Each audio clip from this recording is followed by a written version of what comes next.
Fue como el segundo piso del siglo XIX, porque Maximiliano, para ir a Palacio Nacional, tenía que dar una vuelta muy larga por el acueducto de Chapultepec. Sí. El acueducto se desbordaba el agua. Claro, entre paréntesis, lo que es hoy nuestra avenida Chapultepec, sí. Todavía quedan unos arcos ahí. Lo veo, sí. Este acueducto, el agua se desbordaba, cuando llovía se encharcaba, y entonces Maximiliano hacía más de una hora en atravesar ese recorrido para llegar a Palacio Nacional. Y entonces, buscando una vía más rápida, trazó la mirada desde el mirador del castillo de Chapultepec hacia el Caballito y dijo, pues por aquí. Ese es el origen remoto del Paseo de la Reforma, que ha sido un paseo central en la vida de México, en la historia de México. Nada más que si tú y yo lo caminamos ahora, difícilmente podríamos encontrar referentes de nuestra infancia, de nuestra juventud. Se ha transformado radicalmente, aparecieron unas torres formidables, parece un paseo del siglo XXI para los que somos provincianos del siglo XX todavía en esta ciudad, ¿no? Sí, bueno, la Ciudad de México en muchos sentidos caminamos sobre muertos en la Ciudad de México, por muchas razones. El primer panteón que hubo en la Ciudad de México, ya conquistada por los españoles y reconstruida, estuvo en el atrio de la Catedral Metropolitana. Nosotros bajamos en el programa alguna vez, porque hay una ventana que te permite bajar, bajamos 4 o 5 metros y encontramos los huesos. Ahí están todavía los huesos de los primeros pobladores, están incrustados en las paredes. ¿Hablas en serio? Sí, sí. Ahí yo voy a ir. No, lo puedes ver si vas al atrio y te asomas. Estas ventanas están cubiertas por cristales. Nosotros tuvimos la fortuna que con las cámaras nos dejaron bajar y pudimos pues prácticamente tocar lo que quedaba, los dedos, la calavera, las clavículas, de gente que habitó la Ciudad de México en 1524, 1530, 1560. Increíble. Con el paso del tiempo se decidió que era negativo para la salud enterrar a la gente en las iglesias. Tú te acuerdas que todas las iglesias coloniales tienen lápidas con nombres y fechas de gente que está enterrada ahí. Se decidió que era pernicioso y se ordenó que se hicieran cementerios fuera de la ciudad. Entonces se hizo el cementerio de San Fernando, se hizo un cementerio británico y americano por donde hoy es el Circuito Interior y San Cosme, se hizo un cementerio donde hoy es Santa María la Redonda y se hizo otro donde hoy es la Colonia Doctores. Entonces con el tiempo la ciudad se desbordó.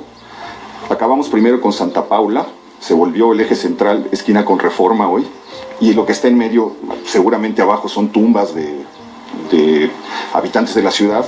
Ahí enterraron la pierna de Santana cuando la perdió y la fueron a enterrar con honores a ese cementerio. Y después hicieron otro en lo que hoy es la Colonia Doctores, que lo cerraron, lo clausuraron a principios del siglo XX porque se inundaba mucho. Maximiliano trazó el paseo, pero nunca lo pudo estrenar. Y se le cruzó el Cerro de las Campanas antes de que lo inauguraran. Y luego Juárez no lo quiso inaugurar porque era un paseo imperial. Era un paseo de los conservadores, era un paseo que él no iba a cortar el listón, entonces lo dejó ahí. Era un lugar donde incluso la gente tenía prohibido pasar. No, estuvo cerrado muchos años, hasta que llegó Sebastián Lerdo de Tejada, este presidente medio olvidado, que es un puente, digamos, entre Juárez y Porfirio Díaz. Sí. Y él lo mandó remozar, le mandó a hacer las primeras fuentes. Está la palmera desde entonces, la palmerita que ocupa una de las glorietas. La glorieta. Y en lo demás se planteó hacer una serie de fuentes y de esculturas. El monumento a la independencia, que es el monumento que preside la Ciudad de México, no estaba planeado en el proyecto original, se fue haciendo sobre la marcha sobre el porfiriato. Pero primero Sebastián Lerdo lo trazó. Y después los funcionarios se empezaron a dar cuenta que se iba a poner de moda y que la propiedad iba a ser carísima, y entonces comenzaron a comprar. Los mismos fraccionadores de San Rafael, de la Colonia de los Arquitectos, comenzaron a comprar terrenos para vendérselos a los gobierno del DF. Sí, los mismos funcionarios comenzaron a hacer negocios y se volvió carísimo. Por eso las casas de los ricos porfirianos estaban a la vera del Paseo de la Reforma, corriendo hacia el castillo de Chapultepec. Fue un paseo, debe haber sido un paseo de una belleza indecible. Todavía quedan algunas fotografías, hay algunas imágenes cinematográficas muy remotas donde uno puede ver cómo era ese Paseo de la Reforma. No le pedía nada a ningún paseo del mundo, y hasta la fecha, ¿no? Los paseos es una tradición muy interesante de finales del siglo XVIII, porque la ciudad necesita espacios no solamente para habitar, sino para la recreación de los habitantes, y además les daba la oportunidad a los ejércitos de desplazarse rápidamente cuando había algún momento de crisis. Claro, ¿no? Claro. Entonces el castillo de Chapultepec fue durante un tiempo una fortaleza militar, no se volvió habitación de los mandatarios hasta que llegó Maximiliano, y fue por una casualidad. Porque llegó Maximiliano al Palacio Nacional, iba a dormir ahí y se dio cuenta que todo estaba infestado de chinches.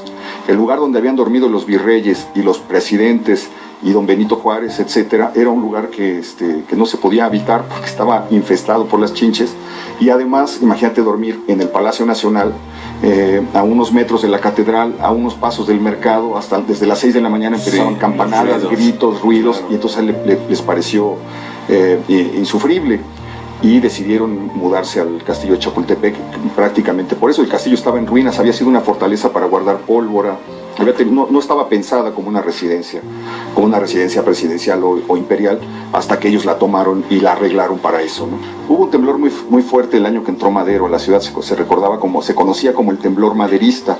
El mero día que entró Madero tembló y hubo muchísimos muertos, se cayeron muchos edificios, y al ratito entró Madero y todo se volvió fiesta y júbilo, de manera que el temblor pasó como a segundo plano. En 1629 la ciudad quedó desierta, deshabitada, la gente se fue y se murieron 60,000 personas en la inundación.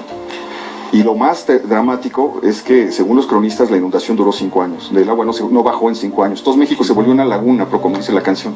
México en una laguna. México en una laguna. Y duró esa laguna 5 años, hasta que empezó a bajar el agua y volvieron a hacer la ciudad en un lugar donde no tenían por qué haberla hecho. Y por eso pagamos el precio que pagamos. Cada que hay una lluvia típica, se vuelve otra vez la laguna y las acequias a llenar. Y cada que hay un temblor, porque estamos sobre el lecho seco de un lago, ¿no?